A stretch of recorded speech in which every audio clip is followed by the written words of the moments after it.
Well, hello there. Here we are at the end of Philosophy 139. So, we're going to talk about a few things today as a way of wrapping up the class. First, let me say how sorry I am that I was not able to be in class in our last week of official classes. Um, I've I have a couple of herniated discs in my spine, and they have not bothered me in 10 or 15 years. But for some reason, they just went out on me, and my back's been really bad this week. So I'm so sorry that I wasn't able to be there. I was on campus Tuesday, ready to come to class, sitting in my office, and then I just couldn't stand up. So I'll be okay. I'm already on the mend, and I'll be there on Tuesday for our final, but I just wasn't able to be there this week. So let's talk about the end of the class. We got a couple images here of what one might look like before ethics. This is a famous image from Robert Crumb, who's an underground comic artist, to talk about the anxiety that we have in our head over all the different things that are going on in it, and then a how we might feel after ethics, after we've been given ourselves some ways to think, some ways to critically think about the world around us, our actions, our responsibilities, our interactions with others. So I've got a picture of Kamala Khan there as a confident, ready to go person. One of the reasons why I'm upset that I couldn't be here is because we were going to talk about Simone de Beauvoir, which is terrible pronunciation of French because I don't speak French. But Simone de Beauvoir was a existentialist. She was a partner of Jean-Paul Sartre, and the idea of existentialism. We talked a little bit when we talked about the almond trees piece with Camus. The idea is being. You're just being, rather than worrying about what comes after or before. You just exist. It's existentialism. With the realization that at some point you die, that this is all over. All you are is who you are. And de Beauvoir took this idea and asked, how does this lead us into an ethic or an identity? And she said that one of the natures of ourselves is that we live in this ambiguous state. We don't really know who we are or what we are because we have two competing ideas.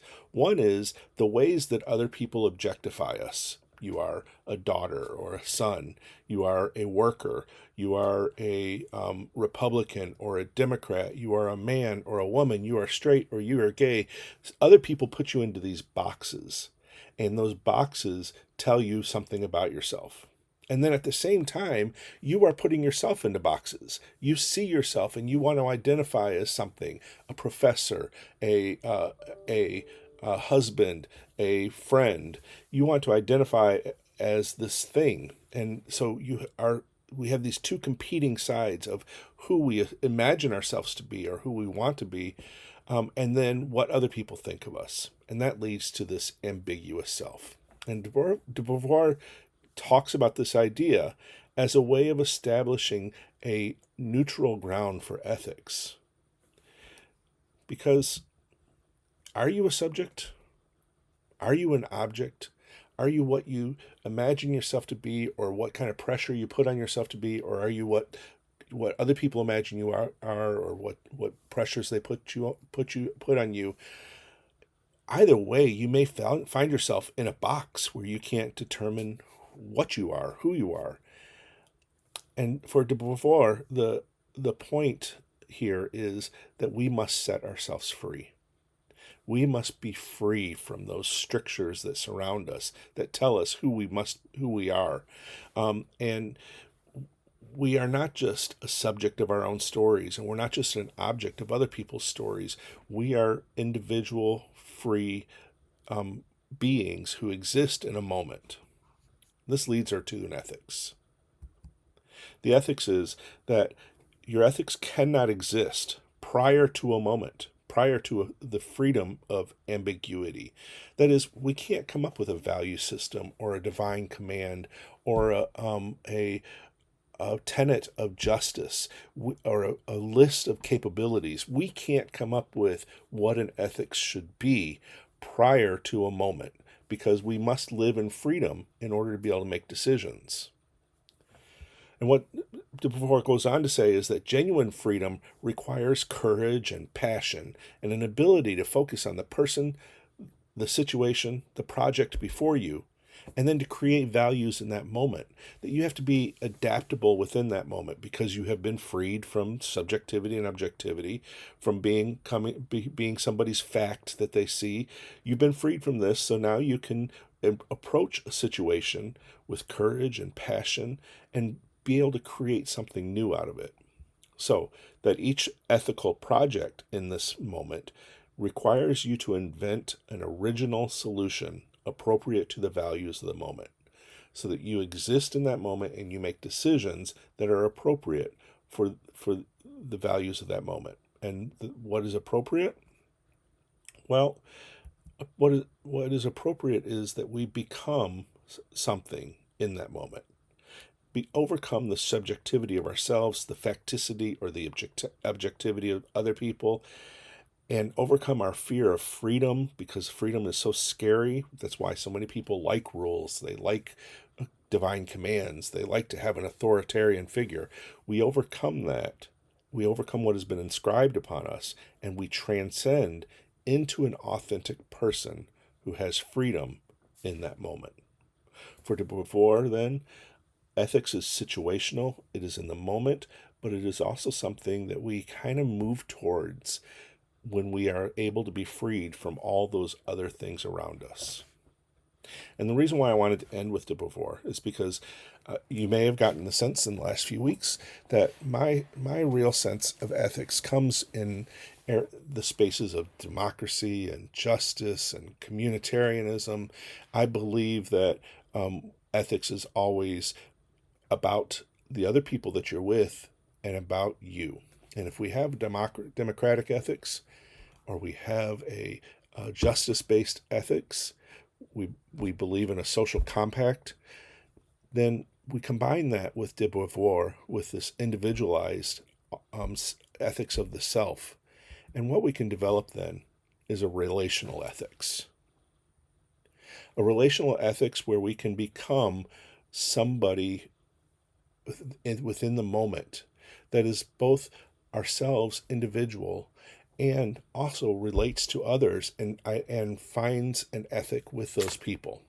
So in a relational ethics, that something that combines say I'm sorry, Rousseau's social compact or Dahl's democracy with Simone de Beauvoir would that ethics would then lead us to you have a responsibility, an ethical responsibility to discover who you are. And you also have an ethical responsibility to maximize your freedom, to separate yourself from what everybody tells you around you or what you think you must be, and just maximize your freedom so that you can make choices. Then, because of the communitarian part of this, you have a responsibility to others to allow them to discover themselves and to maximize their freedom. And in living in a situation like this, we then can develop mutual, authentic relationships that foster an ethical landscape. One where we have to reciprocate somebody's freedom and allow them to make decisions as we ourselves make decisions. We can then bring those into relationships because we are authentic in that moment. What this means is that you and I might meet in a class and we might have a disagreement over what's the best way to exist in a class or to act in a class. But through respecting each other's space, respecting each other's individuality in that moment, we might be able to find something within that moment itself rather than worrying about what it was that we brought to that space. We might be in a conflict at work, and we might get all confused about what our responsibilities are because of what somebody tells us. But an ethical response is to approach that with a sense of freedom and to expect that other people allow you to have that freedom, but then also to maximize their freedom as well so that you can come to some kind of negotiation within that space. It's a relational ethics. And I bring this up. I have a picture behind this slide of Ilhan Omar, of Ayanna Presley, Alexandria, um, oh, good no Lord, Ocasio-Cortez. My brain is heavily drugged right now. And Rashida Tlaib. They are known as the Squad, congresswomen who have brought their own sense of identity into Congress and have demanded that we have a space for people to express themselves within Congress, within the public sphere, to be authentically who they are, just as they would provide freedom for others to be authentically who they are. I'm bringing these together, this idea of communitarian ethics and this idea of Simone de Beauvoir, as a way of showing you an example of our project. The project, again, asks you to take two of our theories, two of our philosophers, and one theory or philosopher of your own from the outside and put them together to develop your own ethical theory, to name that theory and then apply that theory to one ethical problem or situation. And then that will result in a poster presentation. The images on this slide, you will see a group shot of a whole bunch of poster presentations going on. And then you'll also see a singular shot of somebody presenting her poster. That is my daughter. That happened back in 2010, 2012, something like that, presenting the work she was doing and as an undergrad at a major conference. It was an exciting moment for her. So we are going to have a small scale poster presentation, kind of like the one you see down here at the bottom of the screen, where you are going to put your posters up in the classroom and we're going to walk around and we're going to look at them and talk about them. You will not be doing an individual presentation in front of the class. Instead, everybody's going to put up their posters at once, and then we're going to all walk around and talk to each other about our posters. That's going to happen on our final exam day, but let's talk about the exam. The exam is going to ask you to be able to write about three theories or philosophers from the second half of the class. You can find that list on Moodle, and you can find what it's going to ask you to write about those philosophers on Moodle. It's going to also ask you one self-assessment question.